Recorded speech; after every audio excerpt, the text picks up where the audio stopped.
আসসালামু আলাইকুম। আলহামদুলিল্লাহ আজকে বাড়িতে খাওয়ার জন্য পটল এবং বেগুন উঠালাম। যদিও এই ২ টা সবজি কোনোটাই আমাদের বাণিজ্যিকভাবে ওইভাবে করা না। আমরা বিক্রির জন্য করি না, জাস্ট খাওয়ার জন্য। বাট খাওয়ার পরে টুকিটাকি কিছু বিক্রি করা যায়, এত পরিমাণে হয়। যেহেতু আমাদের পরিবারে মাত্র আমরা ৪ জন লোক, সে পরিমাণে আমাদের সবজি এরকম লাগে না।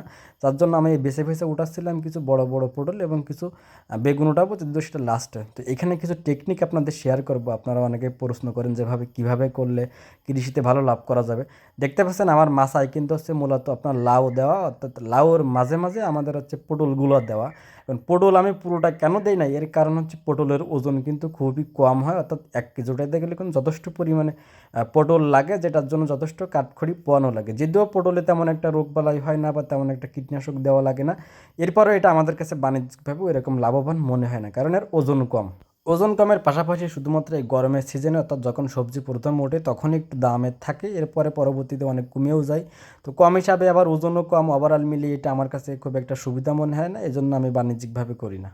সব সবজি আমি কম বেশি করার কারণই হচ্ছে আমাদের পারিবারিক চাহিদার একটা চিন্তা করেই আমি করি। আর আমার যেহেতু সমন্বিত কৃষি করলেই আপনি আলটিমেটলি একটা পর্যায়ে আপনার লাভ হয়, সেটা কিভাবে আপনাদের একটু বলার চেষ্টা করি। দেখতে পাচ্ছেন এখন আমি আমার পাশের জমিতে যাচ্ছি, অর্থাৎ এইখানে আমাদের বেগুন করা। তো বেগুনটা আমাদের ২-৩ কাটা করা, এটা বাণিজ্যিকভাবে এরকম না, কিছু আমরা খাবো বাকিটা আমরা বিক্রি করবো, অর্থাৎ আমার পারিবারিক চাহিদা যেন মেটাইতে পারি। পরিবারের সবজি খরচ যেন আমাদের ২-৩ টাকাও হয় না। যেমন আমার আম্মা আজকে গল্পে বললো যে লাস্ট ৩.৫ থেকে ৪ বছরে আমাদের মেবি ৩৫০ টাকার মতো শুধুমাত্র মাছই কিনছে। এই সবজি বলেন বা বাকি এই টাইপের যে আইটেমগুলো আছে বা মাছ মাংস এইগুলো দিয়ে ৩৫০ টাকা জাস্ট মাছটা কিনছে, তাছাড়া আমাদের কেনা লাগি নাই।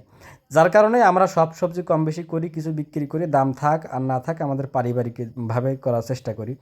এর পরবর্তী যদি বলেন তাহলে বছরে আমাদের লাভটা কিভাবে হয়, সমন্বিত কৃষিতে সুবিধা কিন্তু সব কিছু বাদেও আমার বছরে প্রায় ৫ থেকে ১০ লাখ টাকা আমার লাভ থাকে। সেটা কীভাবে ধরেন, আমরা বছরে ১-২টা গরু পালি, অর্থাৎ আমাদের কিছু হাঁস মুরগি থাকে, মাছ থাকে, বা আমার অন্য অন্য এই হাঁস মুরগি টাইপের যেগুলো আছে এইগুলোর পিছনে আমরা জাস্ট ইনভেস্ট করি। বলতে ধরেন আমরা এখানে যেগুলো ইনকাম করি সবজিতে বা আশেপাশে যে আমাদের ইনকামটা হয়, এখান থেকে কিছু কিছু টাকা বাঁচিয়ে আমরা আপনার গরুর পিছনে খরচ করি, তাছাড়া আমাদের মাছের পিছনে খরচ করি। এই যে সব খরচগুলো আমরা মূলত সবজি থেকে বের করে আনি। সবজি থেকে বের করে আনে জাস্ট আমরা ওইগুলাই রেখে দিই যেন একবারে টাকাগুলো পাই।